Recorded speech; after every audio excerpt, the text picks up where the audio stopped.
ವಂದಿಸುವೆ ಶ್ರೀ ಸಿದ್ಧನಾಥಗೆ ಭಕ್ತ ಕರುಣಾಕರನಿಗೆ ನಂದಿ ವಾಹನ ನಿರ್ದು ಧರೆಯೋಳು ಅವತರಿಸಿ ಬಂದಾತಗೆ ಮಂದಮತಿಗಳ ಕೂಡಲೀಲ ಮಾಡಿ ಉದ್ಧರಿಪಾತಗೆ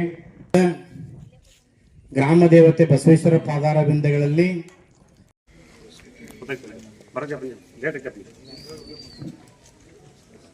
ಹಲೋ ಹಲೋ ಹಲೋ ಓ ಓ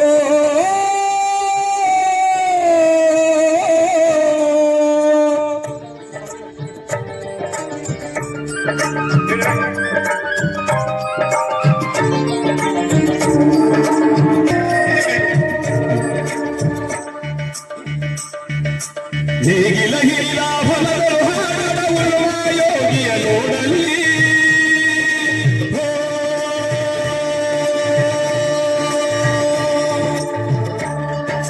ನೇಗಿಲ ಹಿರಿದ ಹೊಲಗಳು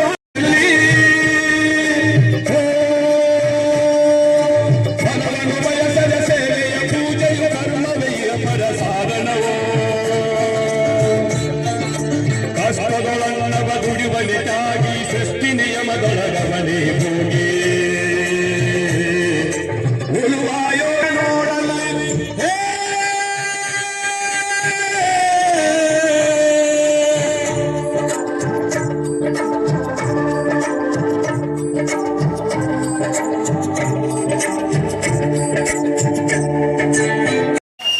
देश प्रभु न्यूज के स्वागत जय जवान जय किसान ಕರ್ನಾಟಕ ರಾಜ್ಯ ರೈತ ಸಂಘ ಹಾಗೂ ಹಸಿರು ಸೇನೆಯ ನೂತನ ಘಟಕ ಉದ್ಘಾಟನಾ ಕಾರ್ಯಕ್ರಮ ಹುಕ್ಕೇರಿ ತಾಲೂಕಿನ ಬೆನ್ವಾಡ್ ಗ್ರಾಮದಲ್ಲಿ ಕರ್ನಾಟಕ ರಾಜ್ಯ ರೈತ ಸಂಘ ಹಾಗೂ ಹಸಿರು ಸೇನೆಯ ಶಾಖಾವನ್ನು 15 ಏಪ್ರಿಲ್ 2026ರಂದು ಉದ್ಘಾಟನೆ ಮಾಡಲಾಯಿತು.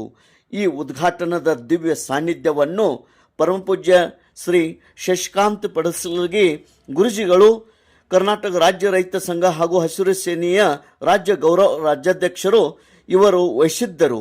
ಉಪಸ್ಥಿತಿ ಕರ್ನಾಟಕ ರಾಜ್ಯ ರೈತ ಸಂಘ ಹಾಗೂ ಹಸಿರು ಸೇನೆಯ ರಾಜ್ಯಾಧ್ಯಕ್ಷರಾದಂಥ ಶ್ರೀ ಚುನ್ನಪ್ಪ ಪೂಜಾರಿ, ರಾಜ್ಯ ಪ್ರಧಾನ ಕಾರ್ಯದರ್ಶಿಗಳು ಪ್ರೇಮ್ ಚೌಗಲಾ ಹಾಗೂ ಬೆಳಗಾವಿ ಜಿಲ್ಲಾಧ್ಯಕ್ಷರು ಕುಮಾರ್ ಮರಡಿ, ಚಿಕ್ಕೋಡಿ ಜಿಲ್ಲಾಧ್ಯಕ್ಷರು ಮಲ್ಲಪ್ಪ ಅಂಗಡಿ, ಹುಕ್ಕೇರಿ ತಾಲೂಕಾ ಅಧ್ಯಕ್ಷರು ನಾಗರಾಜ್ ಹಾದಿಮನಿ, ಹುಕ್ಕೇರಿ ತಾಲೂಕು ಉಪಾಧ್ಯಕ್ಷರು ನಾಗರಾಜ್ ದೇಸಾಯಿ, ಪ್ರಧಾನ ಕಾರ್ಯದರ್ಶಿ ಆನಂದ್ ಮಗ್ದೋಮ್, ಸಂಕೇಶ್ವರ್ ಬ್ಲಾಕ್ ಅಧ್ಯಕ್ಷರು ರಾಮಗೌಡ ಪಾಟೀಲ್, ಹುಕ್ಕೇರಿ ತಾಲೂಕಾ ಗೌರವಾಧ್ಯಕ್ಷರು ಸಿದ್ದನಗೌಡ ಪಾಟೀಲ್, ಹುಕ್ಕೇರಿ ತಾಲೂಕಾ ಕಾನೂನು ಸಲಹೆಗಾರರು ರವಿ ಬೋರ್ಗಲ್ಲಿ, ಹುಕ್ಕೇರಿ ತಾಲೂಕಾ ಕಾರ್ಯದರ್ಶಿ ಕೆಂಪಣ್ಣ ಬೋರ್ಗಲ್ಲಿ, ಅದೇ ರೀತಿ ತಾಲೂಕಾ ಸಂಚಾಲಕರು ನಾಗರಾಜ್ ದೇಸಾಯಿ, ಸಂಕೇಶ್ವರ್ ಬ್ಲಾಕ್ ಉಪಾಧ್ಯಕ್ಷರು ಶಂಕರ್ ಸಮಾಯಿ, ಸಂಕೇಶ್ವರ್ ಬ್ಲಾಕ್ ಕಾರ್ಯದರ್ಶಿ ಸಚಿನ್ ಕಾಗಲ್ಕರ್, ಕೋಸ್ರಿ ಶಾಖಾ ಅಧ್ಯಕ್ಷರು ಕಾಡಪ್ಪ ಮಗ್ದೋಮ್, ಉಳಗಡಿ ಖಾನಾಪುರ ಶಾಖಾಧ್ಯಕ್ಷರು ಬಸವರಾಜ್ ಗಿರಿಮಲ್ಲನವರ್,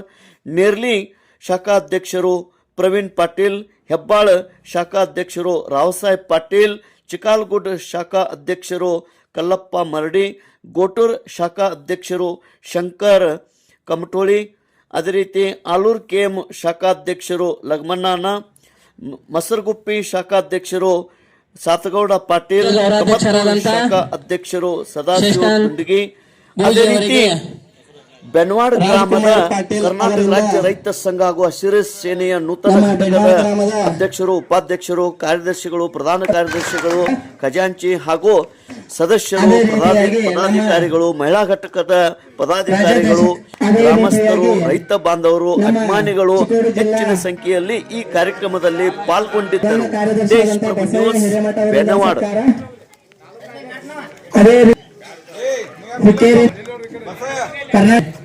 ಬೆಳವಾಡ ಸತ್ಕಾರ ಅವರಿಗೆ ಕೆಂಪಣ್ಣ ಹೆಬ್ಬಾಲೆ ಅವರಿಂದ ಸತ್ಕಾರ ಅವರಿನ ಪ್ರತಿ ಗ್ರಾಮದ ಅಧ್ಯಕ್ಷರಿಗೆ ಬೆಳವಾಡ ಗ್ರಾಮ ರೈತರೆಲ್ಲ ಇವತ್ತು ಒಕ್ಕಟ್ಟಾಗಬೇಕೈತಿ. ಯಾಕೆ ಒಕ್ಕಟ್ಟಾಗಬೇಕಾಯ್ತು ಅಂತಂದ್ರೆ ನಮ್ಮ ಏನೋ ಇವತ್ತು ನಮ್ಗೆ ಏನೋ ಬೇಕಪ್ಪ ಅಂದ್ರೆ ನಾವು ಹೋರಾಟ ಮಾಡೋ ಪಡ್ಕೋ ಪರಿಸ್ಥಿತಿ ನಮ್ಮದು ಬಂದಿದೆ. ಇವತ್ತು ಪ್ರತಿಯೊಂದಕ್ಕೂ ಹೋರಾಟ ಮಾಡ್ಕೋಬೇಕಾಯ್ತು. ಇವತ್ತು ನೀರು ಬೇಕಾದ್ರೆ ಹೋರಾಟ ಮಾಡ್ಬೇಕಾ, ಲೈಟ್ ಬೇಕಾದ್ರೆ ನೀರು ಹೋರಾಟ ಮಾಡ್ಬೇಕಾ, ಈ ಕಬ್ಬಿನ ರೇಟ್ ಬೇಕಾದ್ರೆ ಹೋರಾಟ ಮಾಡಿ ಪಡ್ಕೋ ಪರಿಸ್ಥಿತಿ ಮಾಹಿತಿ. ಹಿಂಗೆ ನಮ್ಮ ಚನ್ನಪ್ಪಣ್ಣ ಮತ್ತು ಗುರುಜಿಯವರು ಗುರ್ಲಾಪುರ ಕ್ರಾಸ್ 9 ದಿವಸ ಸತತ 9 ದಿವಸ ಮಳಿ ಗಾಳಿ ಬಿಸಿಲು ಹಿಡಿದ ಹೋರಾಟ ಮಾಡಿ ಇವತ್ತು ನಮ್ಗೆ 300-350 ರೂಪಾಯಿ ತಂದು ಕೊಟ್ರು ಹೆಚ್ಚಿನ ರೇಟ್ನಾಗ. ಅವ್ರಿಗೆ ಎಲ್ಲರೂ ಜೋರಾದ ಚಪ್ಪಾಳೆ ತಪ್ಪಬೇಕು. ಇದೇ ರೀತಿ ನಮ್ಗೆ ಇನ್ನೂ ಹೆಚ್ಚಿನ ರೇಟ್ ಬೇಕಪ್ಪ ಅಂತಂದ್ರೆ ನಾವು ಎಲ್ಲರೂ ಇವತ್ತು ಒಂದಾಗಬೇಕಾಯ್ತು, ಅಂದಾಗ ನಮ್ಗೆ ರೇಟ್ ಸಿಗ್ತೈತಿ. ಏನಪ್ಪ ಅಂದ್ರೆ ನೀವು ಪ್ಯಾಟರ್ನ್ ಮೇಲೆ ಡಿಪೆಂಡ್ ಇಟ್ಟಪ್ಪ ಅಂದ್ರೆ ಯಾರು 1 ರೂಪಾಯಿ ಕೊಡಂಗಿಲ್ಲ.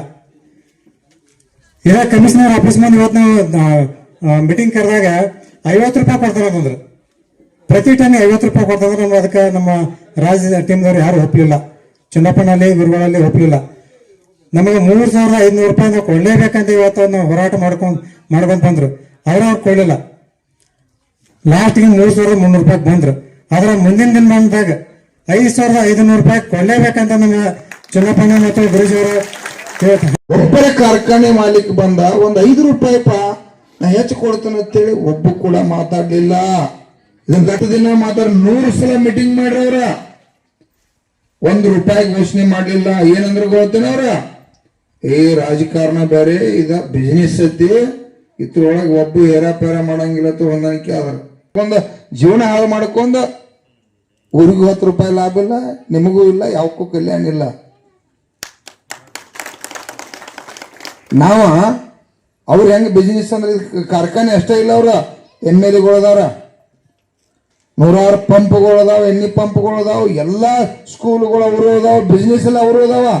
ನಿಮ್ಮದೇನೈತಿ ಹೊಲದಾಗ ಕಬ್ಬ ಬಿಟ್ರೆ ಬೇರೆ ಉದ್ಯೋಗ ಇಲ್ಲ ನಿಮಗ. ಮತ್ತಿದೇ ನಮ್ಮ ಬಿಸ್ನೆಸ್ ಅಲ್ಲ ಇದೆ. ನಮ್ದು ಇದ್ದ ಹೆಂಡ್ರ ಕೊಳ್ಳಂಗಿನ ಬಂಗಾರ, ಇಡೀ ಮನಿ ಕುಟುಂಬ ಎಲ್ಲ ಇಡೀ ಕೋಳಿ ಹಿಡ್ಕೊಂಡು ಎಲ್ಲರೂ ದುಡ್ಗ ಕಬ್ಬಿನಾಗ ರಕ್ತ ಬೆವರ ಸುರಿಸಿ 12 ತಿಂಗಳ ಗಂಟ್ಲೆ ಕಬ್ಬನ್ನು ಕೂಸಿನಾಗ ಜಪಾನ್ ಮಾಡಿರ್ತಕ್ಕಂಥ ಮಕ್ಕಳು ನಾವು. ಪ್ರಧಾನಿ ಇರಲಿ, ರಾಷ್ಟ್ರಪತಿ ಇರಲಿ, MLA ಇರಲಿ, MP ಇರಲಿ, PSI ಇರಲಿ, ಮಿಲಿಟರಿ ಇರಲಿ, ಡಾಕ್ಟರ್ ಇರಲಿ, ಶಿಕ್ಷಕ ಇರಲಿ, ಎಲ್ಲರೂ ಕೂಡ ಕೆಲಸ ಮಾಡಿದಾಗ ದೇಶ ನಡೀತೈತಿಲ್ರಿ. ಮತ್ತೆ ಅವ್ರು ಕೆಲಸ ಮಾಡ್ಬೇಕಾದ್ರೆ ಶಕ್ತಿ ಬೇಕಲ್ಲ, ಶಕ್ತಿ ಬೇಕಂದ್ರೆ ಊಟ ಬೇಕಿಲ್ಲ, ಊಟ ಬೇಕಂದ್ರೆ ಅವ್ರೆಲ್ಲರೂ ಎಲ್ಲಿ ಬರಬೇಕು? ರೈತನ ಪಾದಕ್ಕೆ ಬರಬೇಕು. ಅಂದ್ರೆ ದೊಡ್ಡವ ಯಾರಿಲ್ಲಿ?